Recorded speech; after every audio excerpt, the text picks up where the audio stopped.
Hello. Ram Ram भाइयों। आज हम डिस्कशन कर रहे हैं कास्ट सेंसस के ऊपर। बहुत सारे लोग कंफ्यूज है, डरे हुए हैं।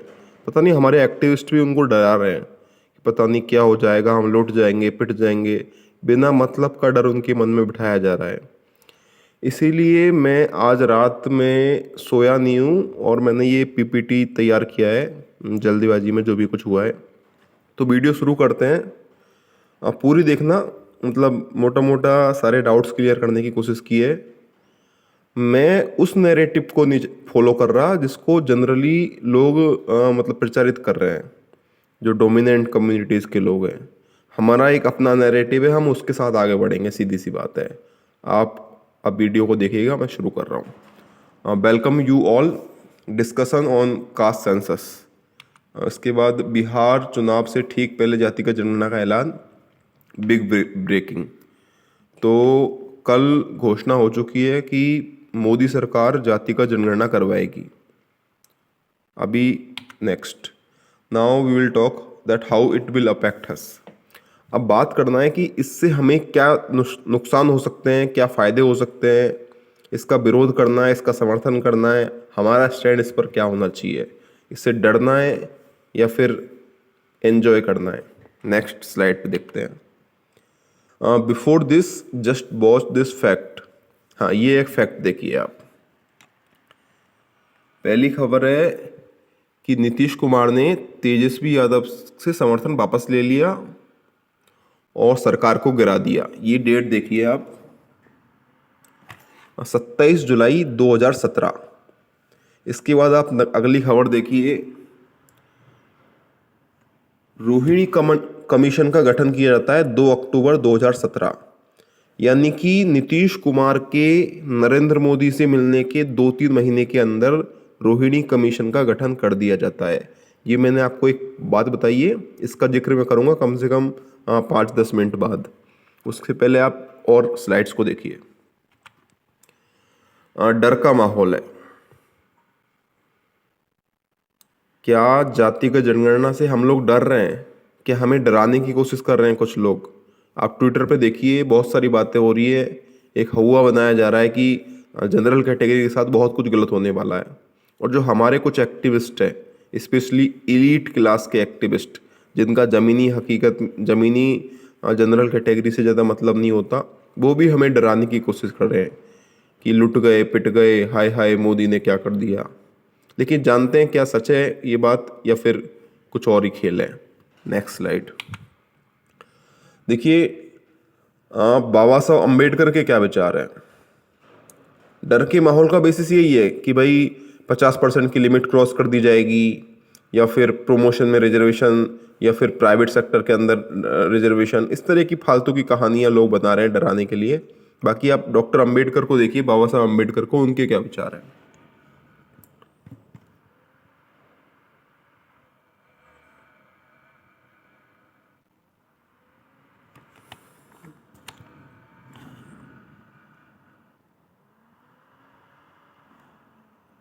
चलिए मैं पढ़ के बता देता हूँ। बाबा साहब अम्बेडकर कह रहे हैं कि जो रिजर्वेशन है वो हमेशा माइनॉरिटी ऑफ सीट्स के लिए होना चाहिए। यानी कि हमेशा 50% से कम, कभी भी 50% की सीमा क्रॉस नहीं हो सकती। और वो इस बात की भी बात करते हैं कि अगर मान लीजिए किसी सिचुएशन में 70% रिजर्वेशन कर दिया गया, तो उनके शब्दों में यह समानता के अधिकार का उल्लंघन होगा। यानी कि हमारे फंडामेंटल राइट का उल्लंघन होगा, और कोई भी सरकार ऐसा नहीं कर सकती। ये बाबा साहब अम्बेडकर ने 30 नवंबर 1948 को संविधान सभा में खड़े होकर बोला है। जिसको सोर्स चाहिए उनमें सोर्स भी लिखा है, आप देख लीजिएगा। Constituent assembly debates, official report, volume 7, page number 701 702। अभी नेक्स्ट स्लाइड पे चलते हैं। ये इंदिरा साहनी जजमेंट की न्यूज़ है, जिसमें कोर्ट की सबसे बड़ी बेंच ने 50% की लिमिट लगाई है जातिगत आरक्षण पर। अभी कई लोग बोलते हैं कि है ना, ऐसा कुछ नहीं होता भाई, बिहार के अंदर बढ़ा दिया, एमपी के अंदर बढ़ा दिया, और हर राज्य में अब बढ़ाने की मांग शुरू होगी। इस तरीके का एक काल्पनिक डर बिठाया जा रहा है। देखिए, डर की कोई दवाई नहीं है। आप कुछ भी सोच सकते हो कि आपके वोटिंग राइट्स छीन लिए जाएंगे, फलाना और ढिकाना, इधर उधर का काम हो जाएगा। डरना है तो आप डरते रहिए, लेकिन जो मैं आपको बताने जा रहा हूँ उसको अगर सोचना है तो उसको आप ठंडे दिमाग से सोचिए, बिना डरे। डरने से बहुत सारे बनते हुए काम भी बिगड़ जाते हैं। डरना तो बिल्कुल भी नहीं है। इस पॉइंट को देखिए, फिर उसके बाद अगली स्लाइड पे चलते हैं। ये देखिए, बिहार के अंदर जो रिजर्वेशन बढ़ाया गया था वो हाई कोर्ट ने रद्द कर दिया, और इसके बाद सरकार जब सुप्रीम कोर्ट में गई थी, सुप्रीम कोर्ट ने भी रद्द कर दिया। यानी हाई कोर्ट के फैसले को सुप्रीम कोर्ट ने सही ठहराया। ये बिहार की खबर है। इसकी बात आप पढ़िए। छत्तीसगढ़ के अंदर भी जो वहाँ की सरकार ने ओबीसी रिजर्वेशन बढ़ाया गया था 50% की लिमिट को क्रॉस करते हुए, उसको भी कोर्ट ने रद्द कर दिया। उसके बाद हम चलते हैं, मध्य प्रदेश हाईकोर्ट ने 27% ओबीसी आरक्षण पर लगाई रोक। तो उन्होंने भी 50% की सीमा के बाद जो भी रिजर्वेशन बढ़ाया था उस पर भी रोक लगा दी। मतलब मैं आपको ये बताना चाह रहा हूँ कि 50% का वो नियम है वो आज की डेट में भी है। अब कुछ लोग बोलते हैं, स्पेशली जो ओबीसी के डोमिनेंट कम्युनिटीज़ के लोग हैं, कि भाई ईडब्ल्यूएस भी तो दिया है तुमको, ईडब्ल्यूएस से जो सीलिंग लिमिट थी वो तो ख़त्म हो गई। तो इसका जवाब भी हमारे सुप्रीम कोर्ट ने दिया है। उस जवाब को भी आपको सुनना चाहिए। मैं अगली स्लाइड में बता रहा हूँ कि क्या ईडब्ल्यूएस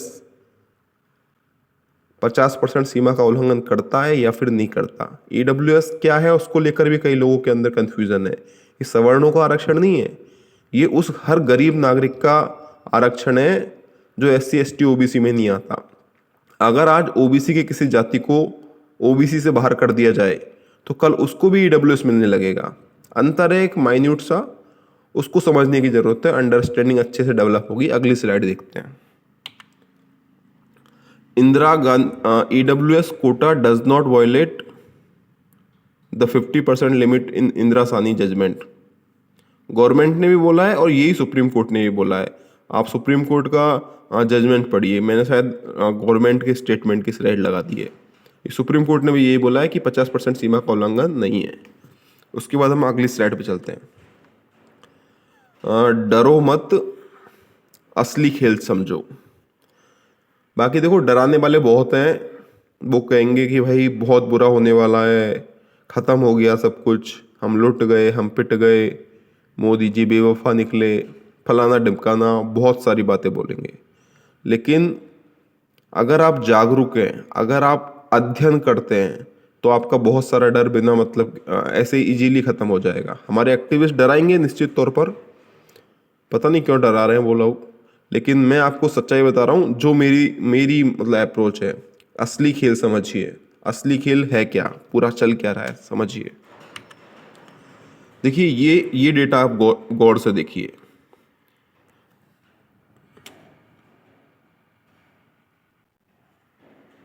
ये है caste representation in government jobs Bihar. Nitish Kumar के मुख्यमंत्री रहते हुए और तेजस्वी यादव के उप मुख्यमंत्री रहते हुए जो उनके द्वारा सर्वे किया गया था, जातिगत आर्थिक सर्वे, उसकी जो रिपोर्ट है वो बहुत चौंकाने वाली है। उसमें से बताया गया है कि लगभग बिहार की 14% नौकरियां यादव समाज के पास है, 9% नौकरियां भूमियार समाज के पास है, 8% नौकरियां ब्राह्मण समाज के पास है। इसी तरीके से कई जातियों के नाम हैं। ये सब जातियां अपनी जनसंख्या अनुपात किया तो बराबर नौकरियां ले चुकी है या उससे ज़्यादा नौकरियां ले चुकी है। यानी कि ये किसी भी तरीके के जातिगत आरक्षण के पात्र नहीं हैं। अगर इनको आरक्षण दिया जाता है तो वह असंवैधानिक होगा, संविधान के अनुच्छेद 16(4) के तहत। सबसे इंटरेस्टिंग बात ये आई है कि जो ब्राह्मणों पर, बनियों पर आरोप लगाया जाता था कि ये सारी की सारी सीटें लेकर बैठे हैं, 90% इनका कब्जा है। आप खुद देखिए सबसे ज़्यादा नौकरियां किसके पास है, आप देख सकते हैं। इसलिए मैं कह रहा हूं जातिगत सर्वे बहुत ज़्यादा ज़रूरी है।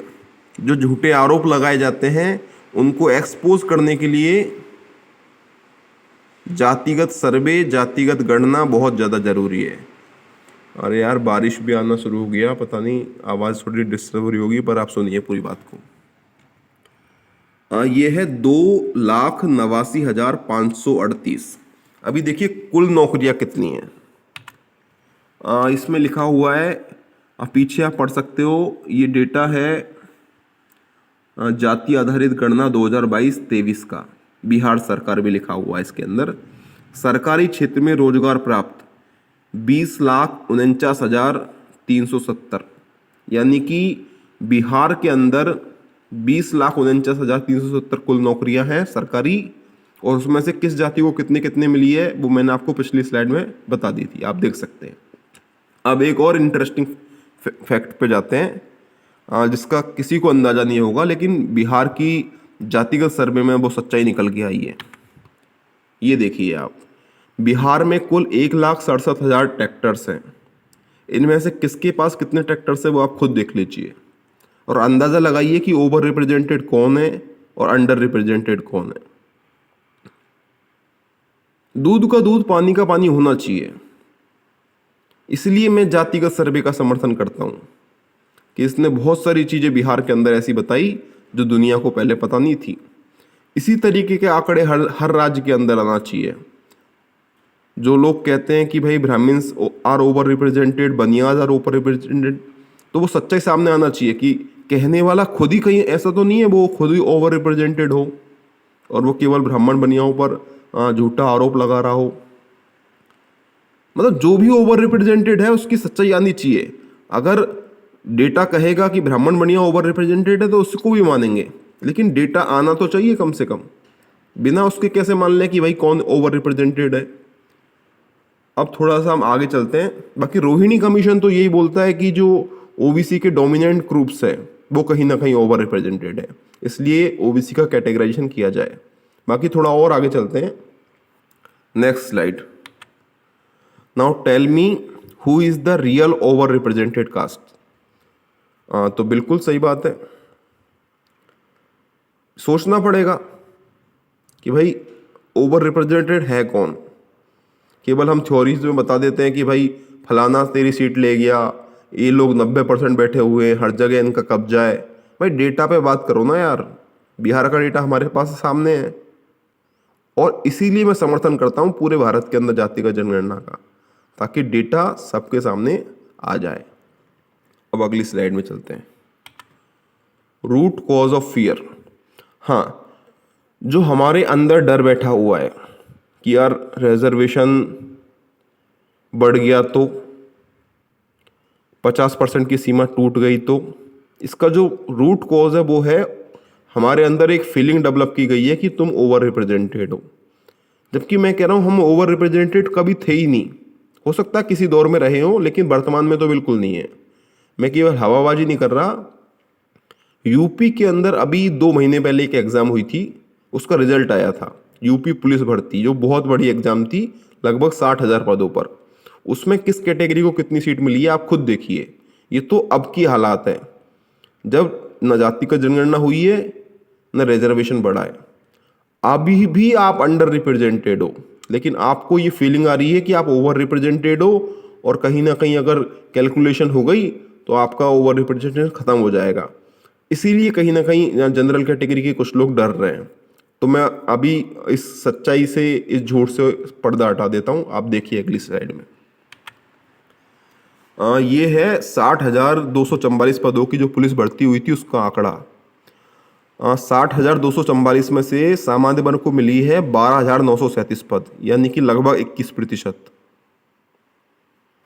और अन्य पिछड़ा वर्ग को मिली है 32,052, यानी 60,000 में से 32,000 नौकरियां ओबीसी को मिली है, यानी कि लगभग 50-55% नौकरियां। हालांकि अभी ये नहीं पता कि ओबीसी में हर जाति को बराबर मिली है या फिर कुछ जाति को अपनी जनसंख्या से 2 गुना 3 गुना भी मिली है और कुछ को बिल्कुल भी नहीं मिली, जैसा कि रोहिणी कमीशन इशारा करता है।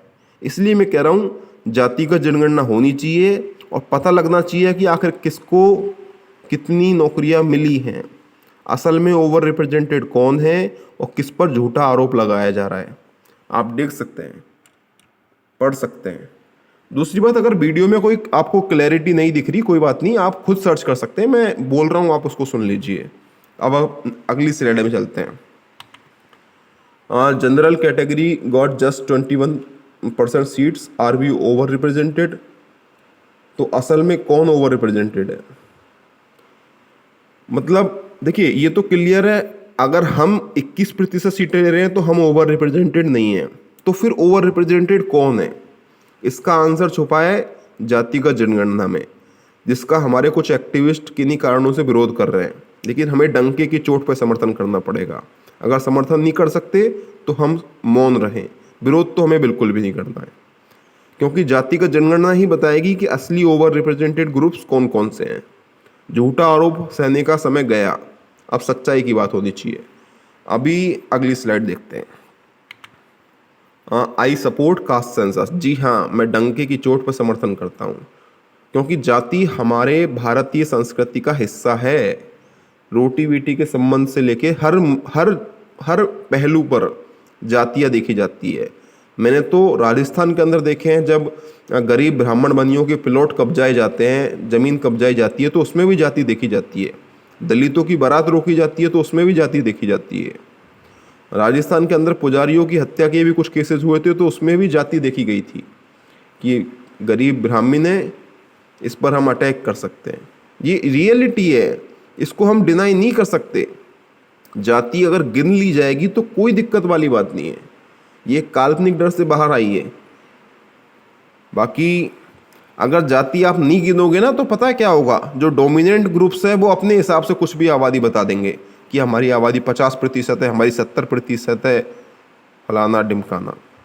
बाकी थोड़ा और आगे बढ़ते हैं। अभी आप कह सकते हो कि no Mohit, you are lying, only GCs are opposing it on Twitter and other social media.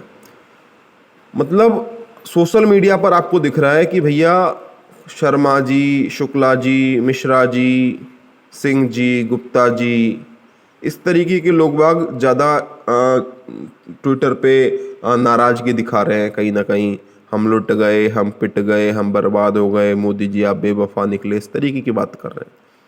लेकिन मेरे भाइयों, अगली स्लाइड पे चलते हैं। Social media is not ground reality, let me show you the real opposing forces. आप सोशल मीडिया को देख रहे हो, मैं ज़मीन की बात कर रहा हूँ। सोशल मीडिया से कुछ होता है लेकिन सब कुछ नहीं होता। ज़मीन पर कौन लोग विरोध कर रहे हैं वो मैं आपको दिखाता हूँ। पुरानी घटना नहीं है, आज की घटना है, हाल फिलहाल की घटना है, पिछले 10-15 दिनों की घटना है, 1-2 महीने की घटना है। चलिए हम चलते हैं कर्नाटका।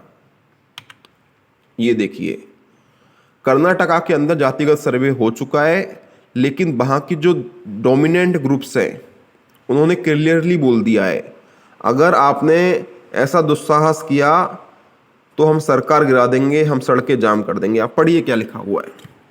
कर्नाटक में जाति जनगणना का विरोध, बोकालिगा संघ ने दी आंदोलन की चेतावनी। और इसमें नीचे लिखा हुआ है, विभिन्न जातियां विशेषकर लिंगायत और बोकालिगा समुदायों के मंत्री अगली कैबिनेट के दौरान अपनी आपत्तियां रखने की तैयारी कर रहे हैं। यानी कि उस सरकार के मंत्री और विधायक खुद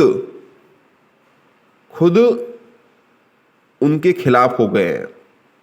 जो डोमिनेंट ग्रुप्स के जो मंत्री और विधायक हैं वो खुद विरोध कर रहे हैं। इसे बोलते हैं असली विरोध। ट्विटर के विरोध को आप मत देखिए, जमीन के विरोध को देखिए कि विरोध करने वाला है कौन जातिगत जनगणना का। हाँ, यही खबर आप देख लीजिए। Vokkaliga Lingayats threaten agitation as 2015 Karnataka caste census ends their dominant status. बात यह है कि डोमिनेंट ग्रुप्स को लगता है कि उनकी आबादी असल आबादी से दोगुनी और तीगुनी है, और जब गणना होती है तो उनकी आबादी कम निकल के आती है, तो उनको बुरा लगता है। इसी को लेकर कहीं ना कहीं वो एजिटेशन करते हैं।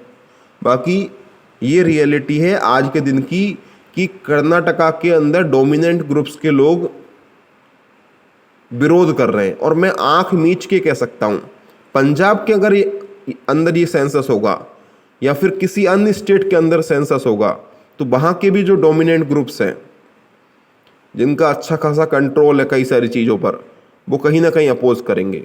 तो ट्विटर को देखकर आप आइडिया मत लगाइए, ग्राउंड रियलिटी को देखिए। बाकी अब थोड़ा आगे चलते हैं। Only dominant landlord groups from OBC and general R opposing it on grounds. ये सच्चाई है, इसको स्वीकार करते हैं और आगे बढ़ते हैं। अब मेरा भारत के ब्राह्मणों से एक भावुक अपील है। प्रिय ब्राह्मणों, जो गलती 1930 में यहूदियों ने की थी जर्मनी के अंदर, वो कृपया करके आप मत करिए। जो ये आरोप होता है ओवर रिप्रेजेंटेशन का, वो बहुत खतरनाक होता है। आपके पास बहुत अच्छी अपॉर्चुनिटी है कि जो कुछ लोग साजिशन आप पे आरोप लगाते हैं कि आप 90% बैठे हुए हो, 99% आपका कब्जा है, इस आरोप को सदैव के लिए धोने का सबसे अच्छा मौका है। जब गवर्नमेंट का डेटा आ जाएगा तो सारा दूध का दूध और पानी का पानी हो जाएगा। मेरी रिसर्च कहती है कि ब्राह्मण्स ओवर रिप्रेजेंटेड है ही नहीं। ब्राह्मण भारत की सबसे बड़ी जाति है, जिसकी आबादी लगभग 5 से 6% है, और इतना ही हिस्सेदारी उनकी सांसदों में, विधायकों में है। जबकि आप देखेंगे दक्षिण भारत के राज्यों में उनकी आबादी 3% है, 2% है, लेकिन उनका जो पॉलिटिकल रिप्रेजेंटेशन है वो तो बहुत ज़्यादा कम है। तो मेरा आपसे निवेदन है, जो आपके ऊपर झूठा आरोप लगाया जा रहा है उसको कृपया करके आप दूर हटाइए, और इस चीज़ का बिल्कुल विरोध नहीं करना है। ये बहुत अच्छी है, बहुत फ़ायदेमंद है, नुकसानदेह नहीं है। दूसरी बात यह है कि एक रियलिटी बन चुकी है, नुकसानदेह फ़ायदेमंद हम कल तक बात कर सकते थे, लेकिन आज ये एक रियलिटी है। अब जो कुछ करना है वो इसी के अंदर एडजस्ट करना है, नए नए समीकरण बनाने हैं, संभावित समाधान ढूंढने हैं। बाकी अगली स्लाइड देखते हैं। Now let's understand the real game plan. Rohini commission constituted Bharat Ratna for Karpoori Thakur ji and caste census, connect the dots. देखिए, 3 चीज़ों को एनालिसिस करिए। रोहिणी कमीशन का गठन किया गया, कर्पूरी ठाकुर जी को भारत रत्न दिया गया, और जातिगत जनगणना की गई। सारा का सारा खेल यही है। और इन सब के पीछे कौन व्यक्ति है? इन सब के पीछे है नीतीश कुमार जी। क्यों वो ऐसा कर रहे हैं, क्या कारण है, पूरा गेम प्लान समझते हैं आगे की वीडियोस में। 1 या 2 स्लाइड में आपको पूरा का पूरा पता चल जाएगा कि आखिर ये पूरा चल क्या रहा है और किस तरीके से नीतीश कुमार जी अपना पूरा का पूरा एजेंडा चला रहे हैं, जो कि एक अच्छा एजेंडा है, जिसमें कुछ बुराई नहीं है। अगली स्लाइड देखते हैं। नीतीश कुमार लगभग 20 साल से बिहार के अंदर मुख्यमंत्री है, और उनका जो समीकरण काम करता है वो करता है अति पिछड़ा प्लस कुर्मी प्लस सवर्ण। इसी से उन्होंने लालू यादव और लालू यादव के परिवार के किसी व्यक्ति को 20 साल से एक मुख्यमंत्री नहीं बनने दिया। इसको बोलते हैं कर्पूरी ठाकुर फॉर्मूला, जो ओबीसी कैटेगराइजेशन का है। लालू यादव ने एक बार ट्राई किया था कि मैं इस ओबीसी कैटेगराइजेशन को ख़त्म कर दूं। बिहार में ओबीसी को 2 भागों में तोड़ा गया है। लालू यादव ने प्रयास किया था कि ओबीसी कैटेगराइजेशन को मैं ख़त्म कर दूं, लेकिन नीतीश कुमार ने उनकी पूरा खिलाफ हो गए थे एक तरीके से। तभी से बिहार का अति पिछड़ा समाज पूरी तरीके से नीतीश कुमार के साथ है, और यही कारण है कि नीतीश कुमार आज तक मुख्यमंत्री बने हुए हैं। अगर ऐसा ही चला तो हो सकता है आगामी समय में भी वो ही मुख्यमंत्री बने। अगली स्लाइड देखते हैं। देखिए, नीतीश कुमार जी क्या कह रहे हैं। नीतीश कुमार जी कह रहे हैं केंद्र में भी लागू हो बिहार का आरक्षण फॉर्मूला। अब बिहार का आरक्षण फॉर्मूला क्या है?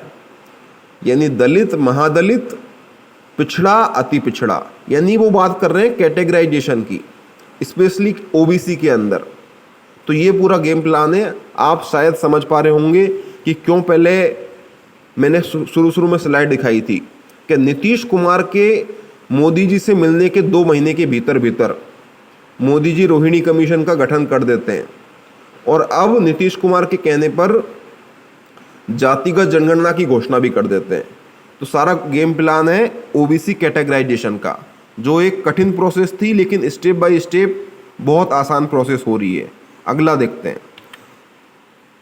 ये है पूरा मामला। Step 1 caste census, step 2 OBC categorisation, यानी पहले जातियां गिनी जाएंगी और फिर वर्गीकरण किया जाएगा, क्योंकि जातिगत जनगणना से ये साबित हो जाएगा कि ओबीसी की कौन सी जातियां ओबीसी के अंदर अपनी जनसंख्या आबादी से भी ज़्यादा हिस्सा ले रही है। जैसे कि आपने बिहार के अंदर देखा, उसी तरीके के बहुत चौंकाने वाले आंकड़े राजस्थान, उत्तर प्रदेश व अन्य राज्यों में निकल कर आएंगे। इसलिए गिनती जरूरी है, तभी वर्गीकरण हो पाएगा। Rohini commission report will be implemented soon. अब थोड़ा और आगे चलते हैं। This is why we must not oppose it. ठीक है, हमें इसका विरोध नहीं करना है। अब आगे कुछ और स्लाइड देखते हैं, वीडियो काफ़ी लंबा हो गया, बंद करना है मुझे। ये देखिए आप, ये कोई रिपोर्ट है, द क्विंट लिखा हुआ है कि उत्तर प्रदेश में 36% पुलिसकर्मी एक जाति विशेष के हैं, जो कि न्यायोचित तो बिल्कुल नहीं है, क्योंकि ये बहुत ज़्यादा ओवर रिप्रेजेंटेशन है। और अगर आप ओवर रिप्रेजेंटेड हो तो फिर आप रिजर्वेशन नहीं ले सकते, ये संविधान का अनुच्छेद 16(4) कहता है। अब थोड़ा और आगे बढ़ते हैं। बाकी ये क्विंट की रिपोर्ट है, भारत सरकार की रिपोर्ट होगी तो वो थोड़ी ज़्यादा इफेक्टिव होगी। ये लिखा हुआ है, मंडल कमीशन रिपोर्ट का ऑफिशियल डेटा है, ऑफिशियल स्क्रीनशॉट है। ये कह रहा है कि ओबीसी का जो पूरा रिजर्वेशन है उसकी समीक्षा होनी चाहिए 20 सालों के बाद, और शायद इसीलिए रोहिणी कमीशन बनाया गया है समीक्षा के लिए। तो सारे डॉट कनेक्ट करके देखिए पूरा गेम प्लान क्या चल रहा है। अगला देखते हैं हम। ये है मंडल कमीशन रिपोर्ट के अंदर LR नाइक जी का माइन्यूट ऑफ डिसेंट। ये पूरी कहानी क्या है मैं आपको समझाता हूँ। देखिए इसमें क्या लिखा हुआ है, एक बार आप पढ़िए। नीचे वाले पैराग्राफ में ऊपर की लाइन पढ़िए। ये कह रहा है, ये कह रहे हैं LR नाइक जी, जिस प्रकार समुद्र के अंदर बड़ी मछलियाँ छोटी मछलियों को निगल जाती हैं, उसी प्रकार अगर ओबीसी का कैटेगराइजेशन नहीं किया गया तो ओबीसी के जो ताकतवर समुदाय है वो कमज़ोर ओबीसी की सारी सीटें ले जाएंगे। और वो इस बात से इतने नाराज़ थे कि उन्होंने रिपोर्ट पर साइन करने तक से मना कर दिया। बहुत कम लोगों को ये बात पता है कि मंडल कमीशन में 5 सदस्य थे, 4 ओबीसी के और 1 दलित समाज से। और दलित समाज से आने वाले LR नाइक ने मंडल कमीशन रिपोर्ट पर साइन करने से भी मना कर दिया। उनका कहना था अगर ओबीसी कैटेगराइजेशन नहीं होगा तो मैं इस पर साइन नहीं करूँगा। अब अंतिम स्लाइड हम देखते हैं। ये देखो भाई साहब, लाइक शेयर सब्सक्राइब, देखो आपकी इच्छा हो तो करना, नहीं तो मत करना, कोई दिक्कत वाली बात नहीं है। पता नहीं मुझे ऐसा क्यों लग रहा था कि ये वीडियो बनानी चाहिए रात में, क्योंकि सुबह में पता नहीं टाइम नहीं मिल पाता। हालांकि अभी भी डिस्टर्बेंस काफ़ी हो गया, बारिश हो रही है, आवाज़ आ रही है, लेकिन ठीक है, मैंने अपना कार्य किया। अगर आपको थोड़ा सा भी कुछ नया मिला हो, जानकारी मिली हो और ऐसा लगता है कि भाई कुछ अच्छी जानकारी मिली है तो ही सब्सक्राइब कीजिएगा, बाकी कोई दिक्कत वाली बात नहीं है। और जयराम जी की बहुत बहुत धन्यवाद। मुझे एक सेटिस्फेक्शन है कि हाँ भाई मैंने सोचा था और वीडियो बन चुका है। शायद मैं इसको कल सुबह तक, अभी तो सोना है मुझे, काफ़ी नींद आ रही है, सुबह भी नहीं सोया था, पूरी रात जग रहा हूँ। ठीक है ना, ठीक है, आप इसको शेयर करिएगा अगर आप चाहें तो। बाकी बहुत बहुत धन्यवाद वीडियो देखने के लिए। राम राम।